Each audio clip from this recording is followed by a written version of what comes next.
What's going on, guys? I'm back with another one, and I just watched a movie called The Strangers Chapter 1, starring Madeline Pesh, Froy Gutierrez, and Richard Breaks. First of all, needless to say, this is a prequel. A lot of you are saying no duh and no, but I just had to mention that because I never watched the first two. You understand? I never saw the first two movies. Not that they were bad looking, just the fact that I didn't have the opportunity to watch those movies. It just never occurred to go watch those movies. I had other things that were going on at the time, and it got to the point where that moment was over to seek those movies out and watch them. Okay, so I'm starting with the prequel, which I already watched. And it kind of goes against a rule that I have. If you don't know by now, my rule is if I have not seen part 1, I will not watch part 2, 3, 4, 5, or whatever, so on and so on and so on. All right, I have to watch things in order. Except for, in my younger days when I see a movie, I watch it. I didn't care what it was, what part it was. But things are different now. I'd rather have some kind of order these days.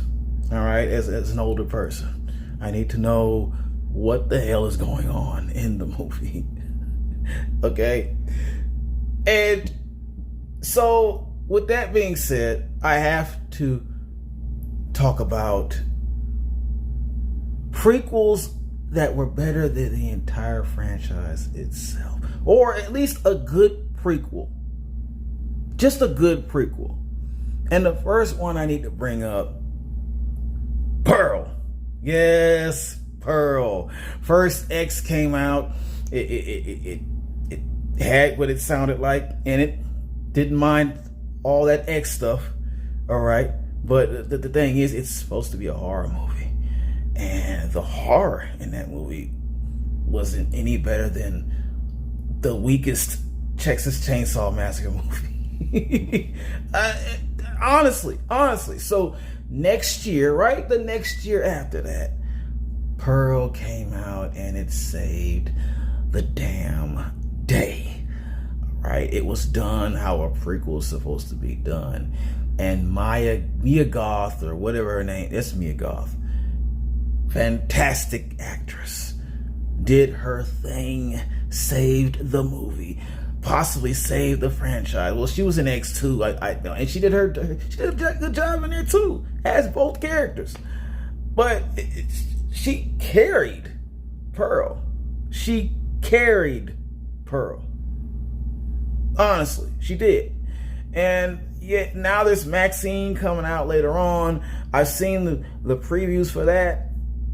I can't say if this is going to top Pearl or be as good as it. We have to wait and see what's going on. It's kind of hard to tell at this moment, but for the time being, Pearl is just the one. Pearl's the one out of all three of these. Pearl's on top of its game in this franchise. Then we have Prometheus, the prequel to Aliens. Now, you've seen all the Alien movies in the franchise. They're all good. Well, they're not all great, but most of them were epic and just something to see. All right, and then Prometheus came out and it explained a whole nother world you didn't even know you needed to be explained. Okay. and Prometheus did all this without even really focusing hard on the original little oil slick looking aliens, okay, until the end of the movie, kind of. Right, and then that started a whole prequel franchise for that going on, and still going on right now. And not only did it do that, it also introduced the creators. The engineers the people who were supposed to create mankind. Okay, and it also had a backstory for the androids, which were presented in the older Alien movies. So it did a lot of things that a prequel's supposed to do. A prequel is supposed to break down a lot of the unexplained situations in the original movies. It's supposed to do that, and this is what Prometheus did. That's why it's such a good prequel. Okay? Then we add Kong Skull Island. And honestly, I really didn't even think about it that Kong Skull Island was a prequel until I looked at the whole timeline for the monster movies and Godzilla and da-da-da-da-da. And yes, there's -1, which I have not seen yet, but I'm sorry, I'm Team Kong. I'm Team Kong, man. Forget Godzilla right now. Kong comes first. So I'm worried about Kong Skull Island at this moment, all right? And that movie was incredible. I enjoyed every moment of that. It's better than Kong versus Godzilla. Better than that. I'm not gonna say Kong and Godzilla. Not saying better than that, but the versus, I'd rather go watch Kong Skull Island again, honestly. Then we have Kingsman. Man, not men. All right, that prequel kind of jumped out and surprised me because I had already seen part 1. Then part 2 came, of course, the Golden Circle or whatever. Golden Circle, a little on the weak sauce side, a little weak. That's why I appreciated the prequel so much, because it kind of made up for the weakness of Golden Circle. And, you know, it saved the franchise. It's for a couple of seconds. It's nothing longer. All right. So kudos to Kingsman. All right. And all its great moments, like part 1 had the great moments. It had its great moments. Part 2, no, not at all. Then, last but not least, Bates Motel. Now, yes, this is a TV show, but it doesn't matter. It doesn't matter. It's a prequel nonetheless.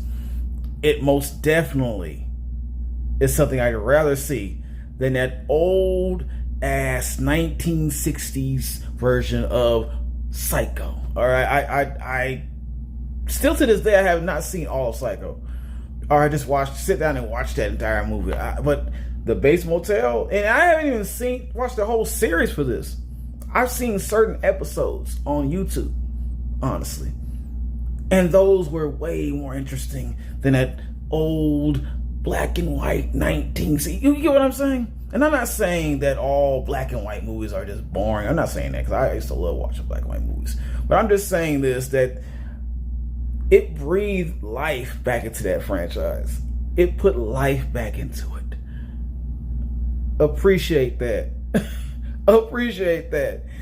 And now we have The Strangers Chapter 1. And my question is, of course, will this prequel be just as good as the prequels I just mentioned? We're about to find out. Let's go. The Strangers, Chapter 1. For those who don't know, for those who are not aware, if you don't know about this movie, honestly, I can't be mad at you. I can't be mad at you right now, because this just kind of jumped up out of nowhere, and it really didn't even make that all big of a noise. It felt like the movie was put out just to fill a slot at the theaters. Like they just couldn't think of anything else but, hey, let's put another prequel out or another remake or whatever. And this is what they got. No one, I don't think anybody wants asking for this. I mean, I could be too sure. I didn't watch the other two, but I feel like no one asked for this.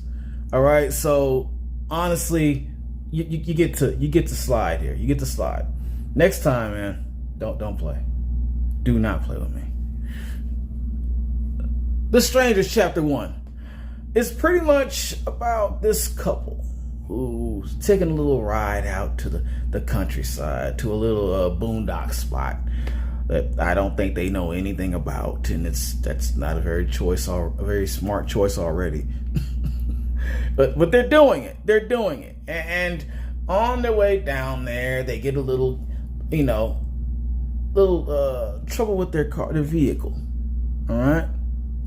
All of a sudden, they go back to the vehicle after hitting a diner up, and the vehicle doesn't work now. Fishy, right?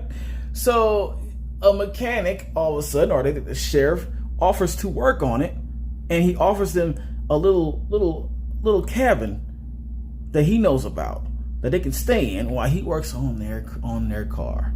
And so they accept that little offer. All right. They take it. They go to the cabin. But on the way to the cabin and on their way through all this little journey, they notice how strange everyone in this town is acting. Kids are walking up. They're not saying anything. They're just staring at them like the children of the corn or something like that is going on weird here. And they don't take any notice of this. And so they go to the cabin, and all of a sudden they start getting weird knocks at the door constantly, asking for somebody, some woman of some sort. And you can't see the face. It's just, I guess it's a girl's voice, and she keeps coming back asking over and over again, and they don't know. And then the guy leaves for some reason, and this is when things get crazy. All right, and they realize they're in the wrong damn town. Duh. And that's pretty much the premise of the movie. All right, including the horror and the things you could just guess what's going on. Positives.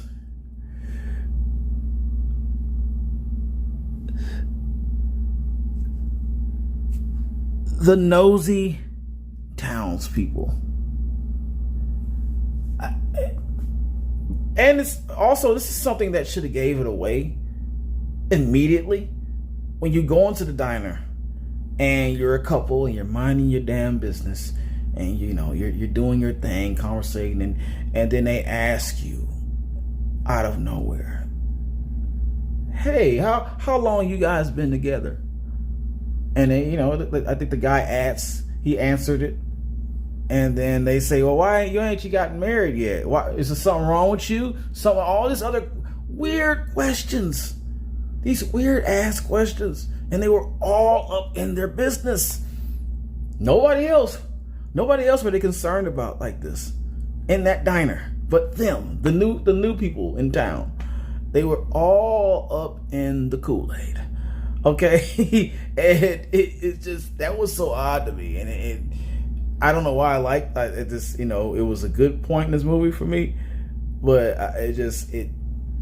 it kind of made me focus on, okay, who's the one I need to be watching out for, because I listen for voices and tone of voice to see maybe later on if I can't tell who the killers come out to be, because maybe they're wearing masks like they see in the previews, that I can catch it.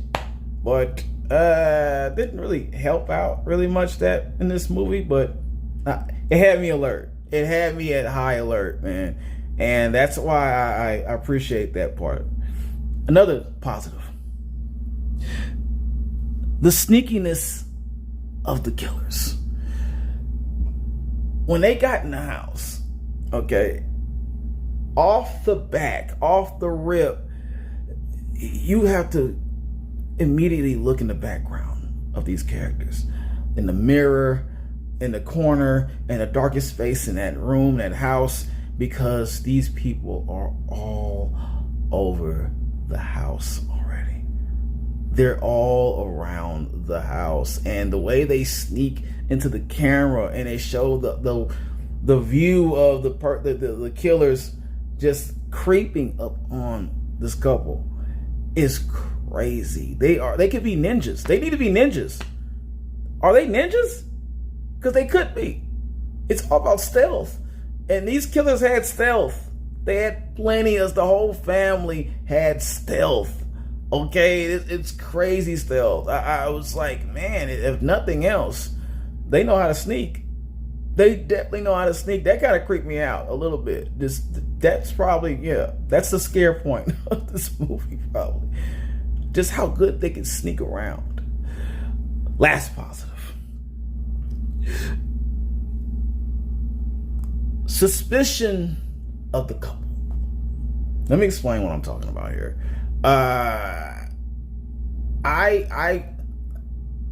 I studied the actions and the ways of the couple and how they were acting, and I started to suspect maybe one of the people in the couple, the guy or the girl, they might be in on this. So one of the other ones might be getting bamboozled, and they don't even know it, by their own partner. I felt like that was going to be a thing, and I, it made it seem like that could be possible, because the way they were both acting was so odd. And I'll get into that later on. That's going to be a negative. But the positive was that I felt like, oh man, the guy or the girl, they're in on it. They're in on this, and they're just getting the other one. They know this whole town. They're all in on this, getting the guy or the other girl, whatever the hell, back. They're getting them. It's all a plot. I felt strongly on that, on that claim. All right, and I was ready to see what could happen from there. I just knew it. I just knew it. All right. Negatives. The couple was lame. This was the lamest couple in a horror movie I've seen in a while. From the beginning of the movie, the jokes were corny. It was just annoying as hell. Nothing they said was funny. Yet the movie insisted that someone was telling good jokes on their ride into that small town. Okay, and the guy, he was just he had like asthma or some crap. Now, man, I'm not making fun of anybody who has asthma as an adult, but come on, man. I had asthma when I was a little kid. I'm 42 right now. I had to think about how old I was. I'm 42. That asthma crap is gone. You grow out of asthma. You grow out of it. This man still had it, and he was very reliant on that pump. And I said, this is going to be an issue later on. This is going to be an issue. Mark my word. Maybe. Then the girl just was making stupid decisions. No, that's my next one. Negative number 2. The couple is dumb. It's one of the dumbest couples I see in the movie, because mainly the girl. The guy tried to tell her, something's not right. Something's not right with this whole picture. I don't like how this whole town is just weirded out. It's something is wrong here. And the girl was like, please don't be like that. Open your eyes. Don't think so negative. They're trying to help us. Let's take their help. Let's do this. No, that's not the way to go. All right, this is why couples go to bars, and the guy ends up getting his ass kicked because the girl feels like she's being disrespected, and sometimes that might not even be the case. Someone has been full of alcohol and they think that they've been disrespected, and the man gets his ass kicked. Not all the time, but I'm saying it to say this. That's how it felt like the girl was doing this to her dude in this movie. Like, she felt like, it's a good vibe. Let's go with it. And you're just making both of you suffer later on for this. Your dumb decisions. All right? Why? Go with your instinct. I don't care how much you love each other. if one of you have a strong instinct on something, and the other one just seems like they're dumb as rocks right now, and they don't need to be listened to, you should let that other person know, you're not making any sense, and so I'm not listening to you. I'm going to do my own thing, and if you don't want to follow, you don't have to. You stay here and you get killed. I'm going to go ahead and catch a bus right back to town. All right? How about that? Love you. Love you. Last negative. This movie didn't end the way I think it should have ended. And once again, I haven't seen the other two movies, to be fair with you. So maybe I'm not understanding why, or truly why, this movie ended the way it ended. But I will tell you right now, this movie, it was disappointing. The ending was disappointing. So disappointing. You expect a lot more from the build-up, because these killers were so sneaky, and they're sneaking up, and they're doing this and they're doing that, and it's like so much potential of what these killers can do, because they're crazy people. And obviously, because what they ask, why are you doing this to us? And they say, because you're here. They simply say, because you're here. And so when it's actually time to see, and I'm saying too much. Just know it's a huge letdown at the end of this movie. A very huge letdown. I tried to understand why they ended it like that, or why it was such a lackluster of a conclusion. You throughout the entire movie, mostly the characters are just getting chased around and toyed with. They're playing with their food through the entire movie, and then when it gets to the end of the movie, you choose to do that, and then that's all you give us. I was pissed. At the end of this movie, when the credits were going up, I was pissed. I was so mad and angry about this. I'm giving this an eh. Yes, I'm giving this an eh. I could have easily gave this a hell nah. But because it felt like this movie was actually leading to something that was going to be a lot more than what we got through most of the beginning of the movie. In the middle, it feel like oh man, wait till the end, because it's gonna get crazy. And it didn't get crazy. It didn't bring the crazy. I can't say much more than what I'm saying. Okay, you figure it out. Press that like button, share. You better subscribe.